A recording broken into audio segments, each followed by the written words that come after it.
ഓ,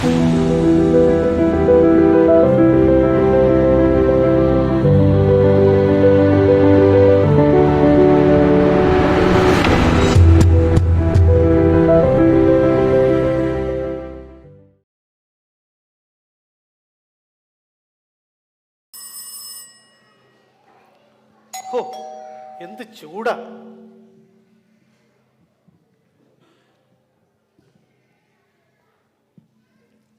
hello. ഹാ, price the Lord. എന്നാ ഉണ്ട്? ആണോ? അനുഗ്രഹമായിരുന്നോ? Thank you. എന്തായാലും നിങ്ങൾ അനുഗ്രഹപ്പെട്ടല്ലോ. ഓക്കെ ഓക്കെ എന്നാച്ചാ. ഓക്കെ. ഗ്രേസി കുട്ടിയെ, എന്തോ ഇച്ചിരി വെള്ളം ഒന്നും എടുത്തേ, ദാഹിച്ചിട്ട് പാടില്ല. എന്തോ തിരക്കായിരുന്നു ആരാധന കഴിഞ്ഞ്, ഇച്ചിരി വെള്ളം പോലും കുടിക്കാൻ പറ്റിയില്ല. The third annual convention of IPC Ireland and EU region, September 5, 6, 7. Inauguration by Pastor C.T. Abraham, President. ഈ പാസ്റ്റർ UK-ലുള്ളതല്ലേ? Guest speaker pastor Paul Gopalakrishnan. അടിപൊളി പ്രസംഗം കേട്ടോ ഈ പോൾ ഗോപാലകൃഷ്ണൻ. ദേ ഇരിക്കുന്നു നമ്മുടെ പാസ്റ്റർ കണ്ണാടിക്ക് വെച്ചിട്ട്. Pastor Sanu P Mathew, secretary. കണ്ണാടിയൊക്കെ വെച്ച് ചുള്ളനാ കേട്ടോ. ഗ്രേസി കുട്ടിയെ, ദേ വരുന്നു. വെള്ളം എന്തി? എത്ര നേരമായി വെള്ളം ചോദിക്കുന്നു? ഇന്ന വെള്ളം. ഇന്ന് എന്ത് തിരക്കായിരുന്നു ആരാധന കഴിഞ്ഞിട്ട്. ഇന്ന് ശരിക്ക് വെള്ളം പോലും കുടിക്കാൻ പറ്റിയില്ല. അതെ, നമ്മുടെ ചർച്ചിൽ ഇത്ര ആൾക്കാരുണ്ടോ ആരാധനയ്ക്കൊക്കെ? എന്തോ തിരക്കായിരുന്നു. അതെ, ഇന്ന് ലഞ്ച് ഉണ്ടായിരുന്നോണ്ട് ഇന്ന് പലരും വന്നു. പലരെ അങ്ങനെ കാണാൻ പറ്റി. അതെ, ഭക്ഷണം ഉള്ളതുകൊണ്ട് നമ്മുടെ IPC ടൗണിൽ നിറയെ ആൾക്കാർ നിറഞ്ഞു കവിയായിരുന്നു അല്ലേ? അതെ അതെ, ഇന്ന് എന്തായാലും നല്ല ആരാധനയായിരുന്നു. ഒത്തിരി നാളുകൾക്ക് ശേഷം ഇന്ന് നല്ലതായിട്ടൊന്ന് ആരാധിക്കാൻ പറ്റി. അതെ, എന്ത് നല്ല ആരാധനയായിരുന്നു അല്ലേ? മനോഹരമായ ആരാധന, നല്ലൊരു ഗുമ്മുണ്ടായിരുന്നു ആരാധനയ്ക്ക്.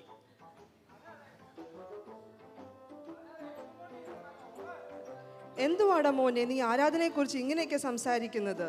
അതെന്നാ അവൻ പറഞ്ഞത് ശരിയല്ലേ? നമ്മൾ എന്തൊക്കെ ഭാഷയിലാ ആരാധിക്കുന്നത്. ഹിന്ദി, തമിഴ്, മലയാളം, പോരാത്തതിന് തെലുങ്ക് വരെ നമ്മൾ ആരാധിച്ചു തുടങ്ങിയില്ലേ? ഇന്നെന്തായാലും നമ്മുടെ പാട്ടുകാര് ഒപ്പിച്ചു കേട്ടോ, മനോഹരമായിരുന്നു. എന്തായാലും എന്തുവായിരുന്നു അപ്പാ സ്ക്രീനിൽ ഒരു അറബിയോ? എന്തുവായിരുന്നത്? അറബിയോ? അറബി അല്ലടാ, തെലുങ്ക്. നീ എന്തോ കണ്ടോണ്ടിരിക്കുക? ആ മൊബൈലിൽ നോക്കിക്കൊണ്ടിരുന്നു 24 മണിക്കൂറും. ഒരു കാര്യം, എന്തായാലും ഇന്ന് വലിയ മൂളലും ബഹളവും ഒന്നും ഇല്ലാതെ എല്ലാം നല്ലതുപോലെ കേൾക്കാൻ പറ്റി. ആ സ്പീക്കറൊക്കെ എന്തായാലും ഒരു കുഴപ്പമില്ലാതെ എല്ലാം ഒന്ന് നല്ലതായിട്ട് കേൾക്കാൻ പറ്റി. അതെ, ഇന്നെന്തായാലും വളരെ കറക്റ്റ് ആയിരുന്നു കേട്ടോ. അല്ലെങ്കിൽ ആ ചെറുക്കനുണ്ടല്ലോ, ആ സ്പീക്കർ എടുത്ത് അങ്ങോട്ട് വെക്കുന്നു, ഇങ്ങോട്ട് വെക്കുന്നു, തല കഴിച്ചു വെക്കുന്നു, മോലോട്ട് വെക്കുന്നു. ഇപ്പതേ വന്ന് 2 കമ്പിയിലാണ് സ്പീക്കർ വെക്കുന്നത്. എന്തോ ചെയ്യാ? പക്ഷെ ഇന്നെല്ലാം വളരെ കറക്റ്റ് ആയിരുന്നു കേട്ടോ. അതെങ്ങനെയാപ്പാ? സ്പീക്കർ മാറ്റിയിട്ട് കാര്യമുണ്ടോ? അവിടെ ഇരിക്കുന്ന ആള് മാറണ്ടേ? അത് ശരിയാ കേട്ടോ, അത് ശരിയാ. പിന്നെ ഉണ്ടല്ലോ, നമ്മുടെ പാസ്റ്റർ കഴിഞ്ഞിട്ട് നിന്നപ്പോ ഉണ്ടല്ലോ മൈക്കിൽ കൂടെ ഒരു ദിവസം ഓർമ്മയുണ്ടോ അവർക്ക്? കഴിഞ്ഞ സൺഡേ അല്ലേ ഉണ്ടായത്? The Lord is my shepherd, I shall not want. In the birthing of the Lord.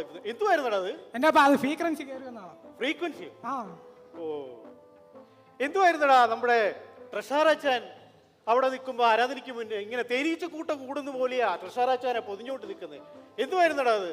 എന്റെ അപ്പ ഒന്നും പറയണ്ട. 5 യൂറോയ്ക്ക് ചേഞ്ച് മേടിക്കാൻ വേണ്ടി തന്നല്ലേ? 5 യൂറോയ്ക്കോ? എന്റെ ദൈവമേ, ഈ 5 യൂറോ ഇല്ലായിരുന്നെങ്കിൽ നമ്മുടെ IPC ടൗണിലെ വിശ്വാസികൾ എന്തോ ചെയ്തേനെ. എന്റെ ദൈവമേ. അതെ അതെ, അത് മാത്രമല്ല ഇന്നത്തെ പ്രസംഗം എന്ത് നല്ലതായിരുന്നോ. എനിക്ക് ഒത്തിരി ഇഷ്ടപ്പെട്ടു. അതെന്നെ വളരെ ടച്ച് ചെയ്തു. അതെ, ഇന്നത്തെ പ്രസംഗം നല്ലൊരു ഫ്ലോ ഉണ്ടായിരുന്നു ഇന്നത്തെ പ്രസംഗത്തിന്. ഭാഷ ഏതായാലും കുഴപ്പമില്ല ചായ. ദൈവവചനമല്ലേ അവർ സംസാരിക്കുന്നത്. നല്ല ദൈവസാന്നിധ്യം ഉണ്ടായിരുന്നു ഇന്ന്. എന്തായാലും ഇന്ന് 1 മണിക്ക് തന്നെ ആരാധന കഴിഞ്ഞു. അല്ലായിരുന്നെങ്കിൽ വയറ്റിലൊരു ആന്തലും കത്തലുമായിരുന്നു. എന്ത് പറ്റിയാവോ? പതിവില്ലാതെ 1 മണിക്ക് അല്ലേ? എന്ത് പറ്റിയാവോ? പാസ്റ്റർ കറക്റ്റ് സമയത്ത് നിർത്തി കേട്ടോ ആരാധന. ഇന്നെന്തോ അച്ഛനെ മധ്യസ്ഥ പ്രാർത്ഥന സമയത്ത് പാസ്റ്റർ നോക്കുന്നുണ്ടായിരുന്നല്ലോ. ഇന്ന് മധ്യസ്ഥ പ്രാർത്ഥനയ്ക്കുണ്ടല്ലോ, പാസ്റ്റർ ഇങ്ങനെ നോക്കുന്നുണ്ടായിരുന്നു. ഞാൻ മൈൻഡേ ചെയ്തില്ല. ഞാനിതിന് മൈൻഡ് ചെയ്തു. ഇത്രയും കാര്യങ്ങൾ ഓർത്ത് പ്രാർത്ഥിക്കാൻ എന്നെ കൊണ്ട് പറ്റൂ? ഇതെന്നെ കൊണ്ട് പറ്റുന്ന കാര്യമൊന്നുമല്ല ഇത്. പിന്നെ ഞാൻ വിചാരിച്ചു അവിടെ ഒത്തിരി പേര് ചെറുപ്പക്കാർ പയ്യന്മാർ ഫ്രണ്ടിൽ ഇരിപ്പുണ്ട്, അവർ പ്രാർത്ഥിച്ചോട്ടെ എന്ന് വിചാരിച്ചു. അല്ലെങ്കിൽ പിന്നെ പാസ്റ്റർ ഒരു കാര്യം ചെയ്യണമായിരുന്നു, ഇതെല്ലാം അങ്ങ് പതുക്കെ അങ്ങ് വാട്സപ്പിലോട്ട് അങ്ങ് ഇട്ടാൽ മതി, നമുക്കങ്ങ് പ്രാർത്ഥിക്കാം. ഇത് പറ്റുന്ന കാര്യമാണോ? എൻ്റെ അപ്പ മധ്യസ്ഥ പ്രാർത്ഥനയുടെ കാര്യം പറഞ്ഞപ്പോഴാ എന്തൊക്കെ കാണണം. പാസ്റ്റർ ചോദിക്കുമ്പോൾ പാസ്റ്ററും വിശ്വാസികളും തമ്മിലുള്ള കഥകളി, ചില ആൾക്കാർ വെള്ളം കുടിക്കാൻ പോകുന്നു, ചില ആൾക്കാർ കുമ്പിട്ടിരിക്കുന്നു. എന്തോ പയ്യ നടക്കുന്നത് ഇവിടെ? അത് ഇങ്ങനെയാടാ. പിന്നെ ഇത്രയും കാര്യങ്ങൾ ഓർത്ത് പ്രാർത്ഥിക്കാൻ ആരെ കൊണ്ട് പറ്റും? അതുകൊണ്ട് എല്ലാവർക്കും മടിയാ മധ്യസ്ഥ പ്രാർത്ഥനയ്ക്ക് പ്രാർത്ഥിക്കാനായിട്ട്. അതുകൊണ്ടാ എന്തോ അപ്പനും മോനും കൂടെ ആരാധന കഴിഞ്ഞിട്ട് പാസ്റ്ററേയും വിശ്വാസികളെയും കുറിച്ച് കുറ്റം പറയുന്നത്. ഇന്ന് തന്നെ പാസ്റ്റർ പ്രസംഗിച്ചതേ ഉള്ളൂ. ദൈവം നമ്മുടെ ജീവിതത്തിൽ ചെയ്ത നന്മകളെ കുറിച്ചാണ് പറയേണ്ടത്, അല്ലാതെ പാസ്റ്ററുടെയും വിശ്വാസികളുടെ കുറ്റമല്ല സംസാരിക്കേണ്ടത്. അതിനിപ്പോ നമ്മളെന്തുവാടാ പറഞ്ഞേ? ഇല്ലാത്ത കാര്യം എന്തെങ്കിലും പറഞ്ഞോടെ? എന്തോ അമ്മ ഉള്ളതല്ലേ എല്ലാം പറഞ്ഞത്. അതൊക്കെ ഇരിക്കട്ടെ. നമ്മുടെ കുഞ്ഞുങ്ങള് എന്ത് മനോഹരമായാണ് അവർ വാക്യങ്ങൾ എന്ന് പറഞ്ഞത്. അവരുടെ പേരൻസിന് എന്ത് പറഞ്ഞാലും സമ്മതിക്കണം. ഇത്രയും നന്നായി കുഞ്ഞുങ്ങളെ വാക്യം പഠിപ്പിച്ചു, ഇത്രയും വലിയ വാക്യങ്ങളൊക്കെ പഠിപ്പിച്ചു വിടുന്നത്. അതെ, എന്തായാലും നമ്മുടെ പിള്ളേർക്ക് ഇന്ന് ഗസ്റ്റ് ഉണ്ടായിട്ടും സാക്ഷ്യം പറയാൻ അവസരം കിട്ടി കേട്ടോ. അതന്നെ ഒരു വലിയ ഭാഗ്യം. വെറുതെ അല്ല പിള്ളേരൊക്കെ രാവിലെ വരുമ്പോ ചോദിക്കുന്നത് ഗസ്റ്റ് ഉണ്ടോ ഗസ്റ്റ് ഉണ്ടോ എന്ന്. ഇപ്പോഴല്ലേ കാര്യം പിടി കിട്ടിയത്. ഗസ്റ്റ് ഉണ്ടോ വാക്യം പറയണ്ടല്ലോ. അത് തന്നെയാ, വെറുതെ അല്ല. അതൊക്കെ ഇരിക്കട്ടെ. ഇന്ന് എന്ത് പറഞ്ഞാലും ഇന്നത്തെ മെയിൻ ഹൈലൈറ്റ് എന്ന് പറയുന്നത് അച്ഛൻ്റെ പ്രബോധനമായിരുന്നു. എന്ത് മനോഹരമായ അച്ഛൻ ഇന്ന് പ്രബോധിപ്പിച്ചത്. ഇത്രയൊക്കെ പ്രബോധിപ്പിക്കാൻ അറിയായിരുന്നോ? ആണോടി? അതെ, നന്നായിരുന്നു. ഒത്തിരി പേര് എന്നോട് വന്ന് പറഞ്ഞു അച്ഛൻ്റെ പ്രബോധനം അവർക്ക് അനുഗ്രഹമായിരുന്നല്ലോ. കാര്യം എന്നെയും ഒത്തിരി പേരങ്ങ് പറയുവാടി വന്നിട്ട്. എല്ലാവരും വന്ന് എന്നോട് പറയുക അച്ഛൻ്റെ പ്രബോധനം ഇന്ന് അനുഗ്രഹിക്കപ്പെട്ടതായിരുന്നു, വളരെ ഉയർന്നു. ഞാനെന്തുവാ സ്ഥിരം പ്രബോധിക്കുന്ന പോലെയല്ല ഇന്നും പ്രബോധിപ്പിച്ചേ. എന്തോ പറ്റിയെന്ന് എനിക്കറിയത്തില്ല. അപ്പൊ ഞാൻ ഒരു കാര്യം ചോദിച്ചോട്ടെ? എന്തുവാടാ? ഒരു 18 ലക്ഷം എടുക്കാനുണ്ടോ? 18 ലക്ഷം ഉണ്ടായിരുന്നോണം. നിന്റെ മൊബൈൽ നിർത്തിക്കാതെ. എത്ര നേരം നീ മൊബൈലിൽ കളിക്കുന്നു? മൊബൈൽ കഴിഞ്ഞ കോളിമ്പല്ലടിക്കുന്നടാ. ഒന്ന് വാതിൽ പോയി നോക്കി ആരാത്. ഞാൻ വന്ന് പോയി നോക്കിയമ്മ. എന്തുവാടാ മോനെ ഏത് നേരം നീ അമ്മയോട് ഇതൊക്കെ പറയുന്നത്? അതൊന്ന് നിർത്താവോ? നിന്റെ ആ ഫോൺ ഒന്ന് അടച്ചു വെക്കാവോ? മൊബൈൽ കഴിയുമ്പോ ടെലിവിഷൻ കഴിയുമ്പോ മൊബൈൽ. ഇതാരാ? പോർട്ട്ലിഷിന്ന് നമ്മുടെ ജോർജ് കുട്ടിയും ത്രേസ്യാമ്മയും. ബാ ബാ ബാ വന്നിരിക്കും. ഹലോ ജോർജ് കുട്ടി, പ്രൈസ് ദി ലോർഡ്. ഗ്ലോറി. എന്നാണ്ട്? എന്ത് പറ്റി ഈ വഴിക്കൊക്കെ? ഞങ്ങള് മത്തായിച്ചേനെ ഒന്ന് കാണാമെന്ന് വിചാരിച്ചു ഇങ്ങോട്ടൊന്ന് കേറിയതാ. എന്ത് പറ്റി എന്റെ ജോർജ് കുട്ടി? ഇരിക്കും സഹോദരി. ത്രേസ്യാമ്മ സഹോദരി, എന്നാണ്ട് വിശേഷം? നല്ല വിശേഷം അച്ചായ. ഓ, എന്തൊക്കെയുണ്ട് മത്തായിച്ച വിശേഷങ്ങളൊക്കെ? കുഞ്ഞുങ്ങളൊക്കെ പഠിത്തം എന്തുവായി? ഒരുത്തിരി ഇരിക്കുന്ന കേട്ടോ. എന്തോ ചെയ്യാൻ എന്റെ ജോർജ് കുട്ടി? 24 മണിക്കൂർ മൊബൈൽ കഴിയുമ്പോ പ്ലേ സ്റ്റേഷൻ കഴിയുമ്പോ മൊബൈൽ. ഇവനെ കൊണ്ട് ഞങ്ങൾ തോറ്റ് മടുത്ത്. ഇവനിൽ പ്രതീക്ഷയൊക്കെ പോയി എന്റെ ജോർജ് കുട്ടി. സാരമില്ല മത്തായിച്ച, ശരിയാവും. എന്തായാലും ഞങ്ങൾ അവന് വേണ്ടി പ്രാർത്ഥിക്കുന്നുണ്ട്. അവൻ നല്ലൊരു ചെറുക്കനാ, ശരിയായി വരും. ഇവനെ ഞങ്ങൾക്ക് പ്രാർത്ഥിച്ചിട്ട് മറുപടി കിട്ടാത്ത ഒരു കാര്യമേ ഉള്ളൂ എന്റെ ജോർജ് കുട്ടി. ഇവന്റെ കാര്യമാണ്. എന്തോ ചെയ്യാൻ. സാരമില്ല, എല്ലാം ശരിയാവും മത്തായിച്ച. എന്തിയ അമ്മാമേ, നമ്മുടെ ഗബ്രിയേൽ എന്തിയ അമ്മാമേ? അവന്റെ കാര്യമൊന്നും പറയണ്ട എൻ്റെ കൊച്ചേ. അവനാണെങ്കിൽ ആരാധന കഴിഞ്ഞിട്ട് പാസ്റ്ററെ യാത്ര അയച്ചിട്ട് അവൻ വരത്തുള്ളൂ. അതേതായാലും നന്നായി. എന്റെ ജോർജ് കുട്ടി, നിങ്ങളെ സമ്മതിക്കണം കേട്ടോ. ഇത്രയും ദൂരം പോർട്ട്ലിഷിൽ നിന്ന് ഇവിടം വരെ യാത്ര ചെയ്ത് ഈ IPCWന്റെ ആരാധനയ്ക്ക് വരുന്നത് നിങ്ങളെ സമ്മതിച്ചേ പറ്റൂ കേട്ടോ. എന്നെ കൊണ്ടൊന്നും പറ്റത്തില്ല ഇത്രയും ദൂരം വന്ന് ഇവിടെ വന്ന് ആരാധിക്കാനൊന്നും. എങ്ങനെ പറ്റും? ഞാനെങ്ങനായിരുന്നെങ്കിൽ അവിടെ സൂമോ അവിടെ വല്ല കൂട്ടായ്മയുടെ അവിടെ കൂടത്തുള്ളൂ. നിങ്ങളെ സമ്മതിച്ചേ പറ്റൂ കേട്ടോ. അത് പിന്നെ മത്തായിച്ച, നമ്മുടെ IPCWയിൽ വന്ന് ആരാധിക്കുമ്പോൾ കിട്ടുന്ന ഒരു ആത്മീയ സന്തോഷം വേറെ എവിടെ ചെന്നാലാണ് നമുക്ക് കിട്ടുന്നത്. അതുകൊണ്ടല്ലേ ഞങ്ങൾ എത്ര ദൂരെയാണെങ്കിലും ഇവിടെ എല്ലാ മീറ്റിങ്ങിനും എല്ലാ ആഴ്ചയിലും കടന്നു വന്ന് ഞങ്ങൾ ദൈവത്തെ ആരാധിക്കുന്നത്. ഓ, നിങ്ങളെ സമ്മതിച്ചേ പറ്റൂ. അതെ അച്ചായ, ഞങ്ങൾക്കും വളരെ സന്തോഷമാണത്. അത് നിങ്ങൾ എല്ലാ ദിവസവും വരുന്നുണ്ടല്ലോ, നിങ്ങളെ കൊണ്ട് എങ്ങനെ സാധിക്കുന്നത്? അത് ഈ ആത്മീയ സന്തോഷം ഉള്ളിടത്ത് ആൾക്കാർ വന്ന് കൂടുവച്ചായ അതങ്ങനെയാ. നമ്മുടെ മോന്റെ പഠിത്തം എന്തായി ഗബ്രിയലിന്റെ? ഗബ്രിയലിന്റെ പഠിത്തം കഴിഞ്ഞിരിക്കും. അവൻ MBBS കഴിഞ്ഞ് ഇന്റേൺഷിപ്പ് ഒക്കെ കഴിഞ്ഞ് അവൻ വെക്കേഷനിലാണ് എന്റെ ജോർജ് കുട്ടി. ഓ സ്വോത്രം സ്വോത്രം. അവനെ വല്ല ഹയർ സ്റ്റഡീസിലോട്ട് അയക്കുവാനായിട്ട് ഇരിക്കുക. UK US അവനിലാണ് ഞങ്ങളുടെ മൊത്തം പ്രതീക്ഷ എന്റെ ജോർജ് കുട്ടി. ഇവനെ കണ്ടോ? ഇവന്റെ പ്രതീക്ഷ ഒരുത്തരിക്കുന്നുണ്ടോ? 21 നിർത്തണത്. എന്തോ കാണിച്ചുകൊണ്ടിരിക്കുക. എന്തോ അപ്പാ സാരമില്ല, ഗബ്രിയലിനെ കുറിച്ചൊക്കെ അങ്ങനെ കേട്ടത് ഭയങ്കര സന്തോഷം. എന്തായാലും കുഞ്ഞുങ്ങൾക്കൊക്കെ വേണ്ടി ഞങ്ങൾ പ്രാർത്ഥിക്കുന്നുണ്ട്. ഇത്രയും നിലയിലൊക്കെ ദൈവം അവരെ ശക്തമായിട്ട് ഉപയോഗിക്കുന്നുണ്ടല്ലോ. ഒന്ന് പിടിച്ചു വെച്ച് പ്രാർത്ഥിക്കണം ഇവന് വേണ്ടി. ഓ തീർച്ചയായിട്ടും ഞങ്ങൾ പിടിച്ചു വെച്ച് തന്നെ ഞങ്ങൾ പ്രാർത്ഥിക്കുന്നുണ്ട് അച്ഛാ. ഞങ്ങളും പ്രാർത്ഥിക്കുന്നുണ്ട് നല്ലപോലെ. ശരി. പിന്നെ മത്തായിച്ച ഞങ്ങൾ വന്നതിന്റെ കാര്യം എന്ന് പറയുന്നത്, ഇന്നത്തെ മത്തായിച്ചാന്റെ ചർച്ച വെച്ചുള്ള പ്രബോധനം അത് ഞങ്ങൾക്ക് ഭയങ്കര അനുഗ്രഹമായിരുന്നു. എന്റെ പൊന്നെ, എന്നാൽ അതൊന്നും അച്ഛൻ്റെ അടുക്ക വന്നത് പറഞ്ഞിട്ട് പോകാമെന്ന് വിചാരിച്ച് ഞങ്ങൾ വന്നതാ. നമ്മളൊക്കെ ഈ ഡബ്ലിൻ IPCയിലൊക്കെ വന്നിട്ട് വളരെ വർഷങ്ങളായില്ലേ.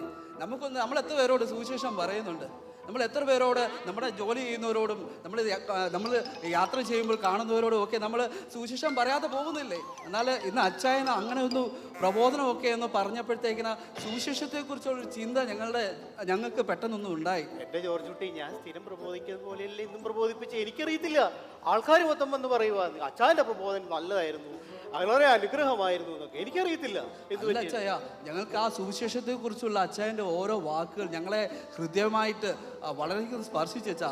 അതുകൊണ്ട് എനിക്കും ഇന്നു മുതൽ ഒരു ചിന്ത തോന്നുക, എനിക്ക് ഇന്നു മുതൽ സുവിശേഷം പറയണം. ജോലി ചെയ്യുന്നിടത്തും യാത്ര ചെയ്യുന്നിടത്തും ഒക്കെ ഈ സുവിശേഷം പറയണം. അതുകൊണ്ട് അച്ചായൻ പറഞ്ഞ ആ ഒരു പ്രബോധനം ഭയങ്കര അനുഗ്രഹമായിരുന്നു. അതുകൊണ്ട് ഇനിയും അച്ചായൻ അങ്ങനത്തെ പ്രബോധനങ്ങൾ സഭയിൽ പറയണം, അത് എല്ലാവർക്കും അനുഗ്രഹമാകണം. അതൊന്ന് അച്ചായനോടൊന്ന് വന്ന് പറഞ്ഞിട്ട് പോകാമെന്ന് വിചാരിച്ച് ഞങ്ങൾ ഇങ്ങോട്ടൊന്ന് വന്നതാ. എന്തായാലും നിങ്ങൾക്കൊക്കെ അനുഗ്രഹമായല്ലോ, അതിന് സന്തോഷം. ഞങ്ങൾ എന്നാ ഇറങ്ങട്ടെ, ഇത്രയും ദൂരം പിന്നെ ഞങ്ങൾക്ക് പോകേണ്ടത്. ഓ, ഇനിയും പോകണമല്ലോ ഇത്രയും ദൂരം. എന്നാ ശരി അച്ചായ, ഓക്കെ. ശരി എന്റെ ജോർജ് കുട്ടി, ഞങ്ങളെ പ്രാർത്ഥനയിലൊക്കെ ഓർക്കുക. തീർച്ചയായിട്ടും തീർച്ചയായിട്ടും ഓക്കെ. സൂക്ഷിച്ചു പോണേ. ഓക്കെ മോനേടാ. ശരി ഓക്കെ കേട്ടോ. എന്തോ അപ്പ ഈ കേൾക്കുന്നത്? എല്ലാരും വന്ന് പൂഴ്ത്തിയിട്ടാണല്ലോ പോകുന്നത്. ഇതെങ്ങനെ സാധിക്കുന്നു? എന്റെ മോനെ, എല്ലാ ദിവസത്തെയും പോലെ ഇന്നും പ്രബോധിപ്പിച്ചേ. എനിക്കറിയത്തില്ല, എന്നോട് ആദ്യമായിട്ട് ഇത്രയും ആൾക്കാർ വന്ന് പറയുന്നത്. അപ്പൊ എന്റെ പ്രബോധനം അനുഗ്രഹമായിരുന്നു. എനിക്കറിയത്തില്ല. ഇങ്ങനെ പോയി കഴിഞ്ഞാൽ അപ്പനെ മിക്കാറ് അസോസിയേറ്റ് പാസ്റ്റർ ആക്കും തോന്നുന്നു. കോളിംഗ് ബെൽ അടിക്കുന്നു, ഒന്ന് പോയി നോക്കി. അതൊന്ന് നിർത്തിയതേ. അമ്മ ഒന്ന് പോയി നോക്കിയാമാ. ഓ, ഇവനെ കൊണ്ട് തോറ്റു. എന്തുവാടോ ചവിട്ടി പൊടിക്കും കേട്ടോ ഞാൻ. ഈ കാല് വയ്യാത്ത അമ്മയെ കൊണ്ട് തന്നെ എപ്പോഴും നീ പണിയെടുപ്പിക്കുന്നത്? അമ്മ ഒരു മിഷൻ കൂടെ കംപ്ലീറ്റ് ചെയ്യാനുണ്ട്. ആര് മാനസാന്തരപ്പെട്ടാലും നീ മാനസാന്തരപ്പെടുന്നില്ലല്ലോ. ഇങ്ങനെ ഒരെണ്ണം. ഓ, അതാ വരുന്നു അപ്പന്റെ പ്രിയപുത്രൻ. മോനെ, നീ ഇതെവിടെയായിരുന്നു? നിന്നെ ഞാൻ എത്ര പ്രാവശ്യം വിളിച്ചു, നീ ഫോൺ പോലും ഒന്നും എടുത്തില്ലല്ലോ. അമ്മ എന്നെ വിളിച്ചായിരുന്നോ? അതെ, ഞാൻ നിന്നെ വിളിച്ചായിരുന്നു. അയ്യോ, മിസ്ഡ് കോൾ കിടപ്പുണ്ട് അമ്മേ. ഞാൻ സൈലന്റ് ആയിട്ടേക്കുമായിരുന്നു. ഞാൻ പാസ്റ്റിന്റെ അടുത്തായിരുന്നു. നീ എന്തുവാടാ പാസ്റ്റർ അടുത്തോട്ട് പോയേ? ആരാധന കഴിഞ്ഞു, നിനക്കെന്നാ പറ്റി? അത് പിന്നെ അപ്പാ ഒന്നും പറയണ്ട, ഒരു കാര്യമുണ്ട്. എനിക്ക് സീരിയസ് ആയിട്ട് നിങ്ങളോട് ഒരു കാര്യം പറയാനുണ്ട്. അമ്മ ഒന്ന് വന്നിരുന്ന അമ്മേ. എന്തു പറ്റിടാ മോനെ? എന്തു പറ്റി നിനക്ക്? അപ്പാ വേറൊന്നും തോന്നല്ലേ, അത് ഭയങ്കരമായിട്ട് സീരിയസ് ആയിട്ടുള്ള കാര്യമാണ്. അങ്ങോട്ട്. അപ്പൻ്റെ ഇന്നത്തെ പ്രബോധനം അപ്പാ എൻ്റെ ഹൃദയത്തെ വല്ലാണ്ട് സ്പർശിച്ചു. ഞാൻ എന്നെ തന്നെ സുവിശേഷ വേലയ്ക്ക് സമർപ്പിച്ചപ്പാ. സ്തോത്രം. എന്തോ സ്തോത്രം? മിണ്ടായിരിക്കും. നീ എന്തോ ഈ പറയുന്നേ? അതെ അപ്പാ, കുറെ നാളായിട്ട് എൻ്റെ മനസ്സിൽ ഇങ്ങനെ തോന്നിക്കൊണ്ടിരിക്കുക, ആരും ഇങ്ങനെ ഒന്ന് പറയുന്ന പോലെ. പക്ഷെ അപ്പൻ്റെ ഇന്നത്തെ പ്രബോധനം എൻ്റെ ഹൃദയം തുറന്നപ്പാ. ഞാൻ എന്നെ തന്നെ സമർപ്പിച്ചിട്ടായി വരുന്നത്. എന്റെ മോനെ, ഞാൻ നിന്നെ കുറിച്ച് ആലോചിച്ചിട്ടല്ല ഇതൊന്നും പ്രബോധിപ്പിച്ചത്. അറിയാപ്പാ, അവിടെ കുറെ എണ്ണം നടക്കുന്നുണ്ട്. അപ്പൻ ഇവിടെ 10ാം ക്ലാസ് തോറ്റ് നടക്കുന്നുണ്ട് കുറെ എണ്ണം തേരാപാര നടക്കുന്നുണ്ട്. അവർക്ക് വേണ്ടിയാ ഞാൻ പ്രബോധിപ്പിച്ചേ. കേൾക്കാൻ പോകുന്നേ? സമാധാനത്തോടെ സംസാരിക്കാം. ആ 10ാം ക്ലാസ്സുകാർ കൂട്ടത്തിലും ആ ഇരിക്കുന്ന ജനക്കൂട്ടത്തിന്റെ കൂട്ടത്തിലും ഞാനും ഇരിപ്പുണ്ടായിരുന്നപ്പാ. അപ്പൻ എന്താ അത് മനസ്സിലാക്കാത്ത? എന്തോ മോനെ, നിന്നെ ഇത്രയും പൈസ ഞാൻ കൊടുത്ത് പഠിപ്പിച്ച് ഇതിനാണ് MBBS പഠിപ്പിച്ചത്. ഏകദേശം 50 ലക്ഷം പൊടിക്കുകയല്ലേ നിന്നെ ഞാൻ പഠിപ്പിച്ചത്. അത് സുവിശേഷ വേലയ്ക്ക് പോകാൻ വേണ്ടിയിട്ടാണോ? അതായിക്കോട്ടെ അപ്പാ. അപ്പൻ ഈ ലോകത്ത് ജീവിക്കുമ്പോൾ 50 ലക്ഷം എനിക്ക് വേണ്ടി മുടക്കിയിട്ടുണ്ടാവും. പക്ഷെ സ്വർഗത്ത് ചെല്ലുമ്പോഴത്തേന് അവിടെ കിട്ടുന്ന പൊൻകിരീടം ഉണ്ടല്ലോ, അത് അപ്പൻ പറയുന്ന 50 ലക്ഷത്തെക്കാട്ടും വലുതാപ്പാ. അത് പോരെ നമുക്ക്? എന്റെ പൊന്നു മോനെ, ഞാൻ നിനക്ക് വേണ്ടിയല്ല ഞാൻ പ്രബോധിപ്പിച്ചേ. ഞാൻ പറഞ്ഞില്ലേ, ആർക്ക് വേണ്ടി ആയിക്കോട്ടെ അപ്പാ, പക്ഷെ അത് കേട്ടത് ഞാനും കൂടിയല്ലേ. ഈ സുവിശേഷ വേലയ്ക്ക് പോയാൽ നിനക്ക് എന്തോ കിട്ടുവാടാ. നീ എങ്ങനെ ജീവിക്കും? അപ്പാ, ഈ ലോകത്ത് എത്ര പേര് സുവിശേഷ വേല ജീവിക്കുന്നുണ്ട്. അവരെല്ലാവരും പൈസ നോക്കിയിട്ടാണോ ജീവിക്കുന്നത്? കർത്താവ് തന്നെ പറഞ്ഞിരിക്കുന്നത് എന്താ? മനുഷ്യൻ അപ്പം കൊണ്ട് മാത്രമല്ല, ദൈവത്തിന്റെ വായിൽ നിന്ന് വരുന്ന വചനം കൊണ്ടും ജീവിക്കുന്നുണ്ട്. അപ്പൻ ഓർക്കുന്നുണ്ടോ? അമ്മ ഓർക്കുന്നുണ്ടോ? എടാ മികായലേ, നീ ഗെയിം കളിക്കാതെ, നീ ഓർക്കുന്നുണ്ടോ? പണ്ട് നമ്മുടെ പാഷ് നമ്മുടെ വീട്ടിൽ വന്ന് പറയുമ്പോൾ എല്ലാം ഓർക്കുന്നുണ്ടോ? എന്നെക്കുറിച്ച് എൻ്റെ തലയെ വെച്ച് പ്രാർത്ഥിക്കുമ്പോൾ പ്രവചിക്കുന്നത് എന്താ? ഞാൻ വലുതാകുമ്പോൾ ഒരു പാസ്റ്റാവുന്ന. അന്നൊന്നും ഞാനത് വിശ്വസിച്ചില്ല. പക്ഷെ ഇപ്പം എനിക്കത് മനസ്സിലായി.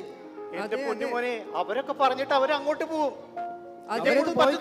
നമ്മുടെ വീട്ടിൽ അന്നൊരു പാസ്റ്റർ അപ്പച്ചൻ വന്നപ്പോ നിന്റെ കുറവും കൂടെ ഉള്ളൂ. അവന്റെ തലയെ കൈവച്ച് പറഞ്ഞതാ, അവൻ എന്റെ വലുതായിട്ട് ദൈവമേ. അവൻ സുവിശേഷ വേലയ്ക്ക് പോകുമെന്ന്. അതെ അമ്മേ, അമ്മയെങ്കിലും പറഞ്ഞ് മനസ്സിലാക്കി കൊടുക്ക്. അവൻ വഴിതെറ്റിയൊന്നും പോയില്ലല്ലോ. അവൻ ദൈവവേലയ്ക്കല്ലേ അവൻ സമർപ്പിച്ചത്. അവൻ സുവിശേഷ വേല പല കാര്യത്തിൽ കൂടെ അവൻ ചെയ്യുന്നില്ലേ? നമ്മുടെ ചർച്ചിൽ അവൻ വീഡിയോ പിടിക്കുന്നുണ്ട്, ക്യാമറ പിടിക്കുന്നുണ്ട്, മൈക്ക് സെറ്റ് ചെയ്യുന്നുണ്ട്, ഓരോരുത്തരും അവൻ കൊയറിലേടി. ഇതൊക്കെ ഒരു സുവിശേഷയുടെ ഭാഗമല്ലേ? അതെ അപ്പ, അത് സുവിശേഷ വേലയുടെ ഭാഗമായിരിക്കാം. പക്ഷെ യഥാർത്ഥ സുവിശേഷ വേല അതാണോ? ഇപ്പൊ ഞാൻ എടുത്ത തീരുമാനമല്ലേ യഥാർത്ഥ സുവിശേഷ വേല എന്ന് പറയുന്നത്? എന്റെ പൊന്നുമോനെ, നീ ഒന്നുകൂടി ഒന്ന് ആലോചിക്കേ. നിന്നെ ഞാൻ ഇത്ര പൈസ മുടക്കി ഇതിനു വേണ്ടിയിട്ടാണോ? നിന്നിലായിരുന്നു ഞങ്ങളുടെ മൊത്തം പ്രതീക്ഷ. ഇങ്ങനെയാണോ ഇത്ര കാശ് മുടക്കി പഠിപ്പിച്ചിട്ട് നീ സുവിശേഷ വിളിക്ക് ഇറങ്ങാന്ന് പറഞ്ഞാൽ നടക്കുന്ന കാര്യമാണോ? അപ്പൻ എന്തൊക്കെ പറഞ്ഞാലും എന്റെ ഈ തീരുമാനത്തിൽ ഒരു മാറ്റം ഉണ്ടായില്ല അപ്പ. അയ്യോ അയ്യോ അപ്പ, അമ്മേ, ഗ്രേസിക്കുട്ടിയെ, അപ്പൻ ഇവിടെ ഇരുന്നേ. അയ്യോ ഇതെന്തുവാണ്? 18 ലക്ഷം ചെക്കോ? എന്റെ പൊന്നു മികേല, നീ എന്താ ഈ കാണിക്കുന്നത്? അപ്പൻ ഇവിടെ കിടക്കുമ്പോഴാണോ? അമ്മേ, എന്തുവാടാ മോനെ ഇതിന്റെ ഇടയ്ക്കൂടെ നീ എന്തോ ഈ കാണിക്കുന്നത്? അപ്പനൊന്ന് സമാധാനം. നിങ്ങളൊന്ന് അയ്യോ, എന്റെ സമാധാനപ്പെട്. 50 ലക്ഷം. അപ്പന്റെ 50 ലക്ഷം. കുറച്ച് അപ്പനൊന്ന് വെള്ളം സമാധാനപ്പെട്. കുടിക്ക്. ഞാൻ പാസ്റ്റർ ഒന്ന് എനിക്ക് വിളിക്കട്ടെ. വേണ്ട അതെ അമ്മേ. അമ്മേ, അമ്മ പാസ്റ്ററിനെ ഒന്ന് വിളിച്ചേ. പാസ്റ്റർ വിളിക്കപ്പെട്ട് എല്ലാരും വിളിക്കുക. അയ്യോ അമ്മേ, അപ്പനൊന്ന് Praise the Lord, പാസ്റ്ററെ. ഗ്രേസിയമ്മേ, എന്തൊക്കെയുണ്ട് വിശേഷങ്ങൾ? സന്തോഷമായിട്ടിരിക്കുന്നു. പാസ്റ്റർ എന്തായാലും കറക്റ്റ് സമയത്താ വന്നത്. ആണോ? എന്ത് പറ്റി? ഈ മത്തായിച്ചാനെ ഒന്ന് പറഞ്ഞ് മനസ്സിലാക്ക് പാസ്റ്ററെ. മത്തായിച്ചോ, praise the lord, praise the lord, praise the lord. എന്ത് പാസ്റ്റർ പറ്റി? കേട്ടോ ഇത്? എന്ത് അയ്യോ, പറ്റി? ഇവൻ പറഞ്ഞു കേട്ടോ? എന്ത് പറ്റി? അയ്യോ, ഇവൻ സുവിശേഷ വേലയ്ക്ക് ഇറങ്ങാൻ പോവാത്. അത് നല്ല കാര്യമല്ലേ മത്തായിച്ചോ? എന്റെ പാസ്റ്ററെ, അവനത് പറഞ്ഞു മനസ്സിലാക്കുക. ഞാൻ ഒന്ന് അവനോട് സംസാരിക്കട്ടെ. മോനെ ഗബ്രിയലേ, നീ ആരാധനയ്ക്ക് ശേഷം എൻ്റെ അടുത്ത് വന്ന് പറഞ്ഞായിരുന്നു നീ സുവിശേഷ വേലയ്ക്ക് ഇറങ്ങുമെന്ന്.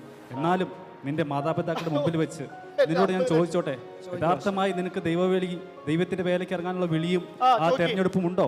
ഉണ്ട് പാസ്റ്ററെ, ഉണ്ട്. മോനെ, സുവിശേഷ വേല അത്ര എളുപ്പമൊന്നുമല്ല. അങ്ങനെ പറഞ്ഞു കൊടുക്ക്. പൗലോസ് തിമോഥെയോസിന് പറയുമ്പോൾ പടചേർത്തവനെ പ്രസാദിപ്പാൻ അനേക കഷ്ടങ്ങൾ കൂടി നാം സഹിക്കേണ്ടതാണ്.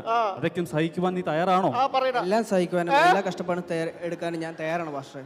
മത്തായിച്ച ഈ സമയത്ത് അവൻ പൂർണ്ണമായ സുവിശേഷ വേലയ്ക്ക് വേണ്ടി അവൻ സമർപ്പിച്ചേക്കുവാണ്. എന്തുവാ പാസ്റ്ററെ? മത്തായിച്ചനും അതിനുവേണ്ടി അനുഗ്രഹിക്കുക, അവനെ പാസ്റ്റർ ഇപ്പൊ പ്രോത്സാഹിപ്പിക്കും. അവന്റെ കൂട്ടത്തിലാണോ? മത്തായിച്ച സുവിശേഷ വേല എന്ന് പറയുന്നത് അത്ര ചെറിയ കാര്യമൊന്നും, അതിൽ അഭിമാനിക്കുകയാണ് വേണ്ടത്. എന്റെ പാസ്റ്ററെ, ഞാൻ ഇത്ര പൈസ മുടക്കി പഠിപ്പിച്ച് ഇവന് സുവിശേഷ വേലയ്ക്ക് പോകാനാട്ടോ? സുവിശേഷ വേല ചെയ്യുന്നതിൽ അപ്പനന്മാരെ നിങ്ങൾ അതിൽ പ്രശംസിക്കുകയും അതിൽ അഭിമാനിക്കുകയാണ് ചെയ്യേണ്ടത് മത്തായിച്ച. പിന്നെ പൈസയുടെ കാര്യം, ഈ പൈസയ്ക്ക് ഇവിടെ നശിച്ചു പോകുന്നതല്ല മത്തായിച്ച.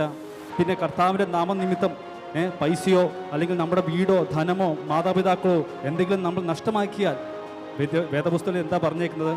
ഈ ലോകത്തിൽ തന്നെ ഉപദ്രവങ്ങളോടും കഷ്ടങ്ങളോടും കൂടെ 100 പേരെയും വരുവാനുള്ള ലോകത്തിൽ നിത്യജീവനെയും പ്രാപിക്കാൻ ആരുമില്ല എന്നല്ല പറഞ്ഞേക്കുന്നത്. പിന്നെ പൈസയുടെ കാര്യത്തോന്നും വിഷമിക്കേണ്ട. നമുക്ക് ദൈവം ഇതിലും അവൻ MBBS പഠിച്ച് ഡോക്ടറായി അതിനേക്കാൾ ഉന്നതമായ രീതിയിൽ ദൈവം അവനെ നടത്തും. പിന്നെ മുമ്പേ അവൻ്റെ രാജ്യവും നീതി അന്വേഷിച്ചാൽ അതോടുകൂടെ സകലതും കിട്ടുമെന്നാണല്ലോ ദൈവത്തിൻ്റെ വചനം. അതുകൊണ്ട് സുവിശേഷ വേലയ്ക്ക് ഈ തലമുറയിൽ അവൻ എഴുന്നേൽക്കുന്നത് നമ്മൾ അഭിമാനിക്കുകയാണ് ചെയ്യേണ്ടത്. കാരണം അനേകർ ഈ വക്രതയും കോട്ടവുമുള്ള തലമുറ നടുവിൽ തെറ്റിപ്പോകുമ്പോൾ നമ്മൾ അതിൽ സന്തോഷിക്കും. യോഹന്നാന്റെ ലേഖനത്തിൽ പറഞ്ഞിരിക്കുന്നു, എൻ്റെ മക്കൾ സത്യത്തിൽ നടക്കുന്നു എന്നതിൽ ഞാൻ സന്തോഷിക്കുന്നു എന്ന് പറയുവാൻ മാതാപിതാക്കളായി നിങ്ങൾക്ക് കഴിയണം മത്തായിച്ച. അതുകൊണ്ട് അവനെ അനുഗ്രഹിക്കുകയും അവന് വേണ്ടി പ്രാർത്ഥിക്കുകയും ചെയ്യണം. പിന്നെ സുവിശേഷ വേല അത്ര ചെറിയ കാര്യമൊന്നുമില്ല. ബില്ലിഗ്രഹാമിനെ കുറിച്ച് കേട്ടിട്ടുണ്ടോ? സുവിശേഷനായ ബില്ലിഗ്രഹാം, അദ്ദേഹത്തിനോട് അമേരിക്കൻ പാർലമെന്റ് ഒരിക്കൽ പറഞ്ഞു അമേരിക്കയുടെ പ്രസിഡന്റ് ആകണമെന്ന്. അദ്ദേഹം എന്താ പറഞ്ഞതെന്നറിയാമോ? ഞാൻ ഇപ്പോൾ ചെയ്യുന്ന ഈ സുവിശേഷ വേലയേക്കാൾ തരം താഴ്ന്ന അമേരിക്കൻ പ്രസിഡന്റ് പദവി എനിക്ക് വേണ്ട. അതുകൊണ്ട് സുവിശേഷ വേല അത്രയ്ക്ക് മാന്യതയും വിലപ്പെട്ടതും പ്രതിഫലവും ഉള്ളതാണ്. അതുകൊണ്ട് നിങ്ങൾ മാതാപിതാക്കളായ നിങ്ങൾ അവനെ അനുഗ്രഹിക്കും, അതിനു വേണ്ട പ്രോത്സാഹനം നൽകുകയുമാണ് ചെയ്യേണ്ടത്. മത്തായിച്ച ഞാൻ പറയുന്ന കാര്യങ്ങൾ മനസ്സിലാവുന്നുണ്ടോ? ശരി പാസ്റ്ററെ, ശരി പാസ്റ്ററെ. പാസ്റ്റർ ആ വചനങ്ങളൊക്കെ പറഞ്ഞപ്പോണ്ടല്ലോ മനസ്സിലൊരു ആശ്വാസമുണ്ട്. ഓക്കെ അപ്പാ, എനിക്കൊരു കാര്യം പറയാനുണ്ട്.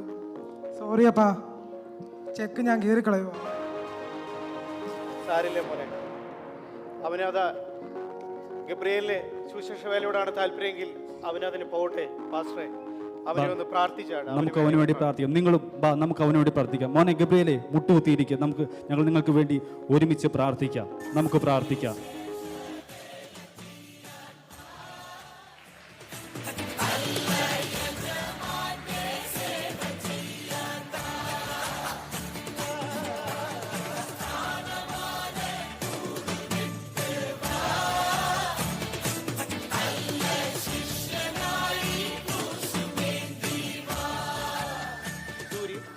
ദൈവത്തിൻ്റെ വചനത്തിൽ ഇപ്രകാരം വായിക്കുന്നു, കൊയ്ത്ത് വളരെയുണ്ട് സത്യം, വേലക്കാരോ ചുരുക്കം. ആകയാൽ കൊയ്ത്തിൻ്റെ യജമാനനോട് തൻ്റെ കൊയ്ത്തിന് വേലക്കാരെ അയക്കേണ്ടതിന് അപേക്ഷിപ്പീൻ. ഈ സ്കിറ്റ് മുഖാന്തരം നിങ്ങളുടെ ഉള്ളിൽ സുവിശേഷ വേലയ്ക്ക് വേണ്ടിയുള്ള പ്രയോജനം ദൈവം നൽകി തരുമാറാകട്ടെ എന്ന് പ്രാർത്ഥിച്ചുകൊണ്ട് ഈ സ്കിറ്റ് ഇവിടെ പൂർണ്ണമാകുന്നു.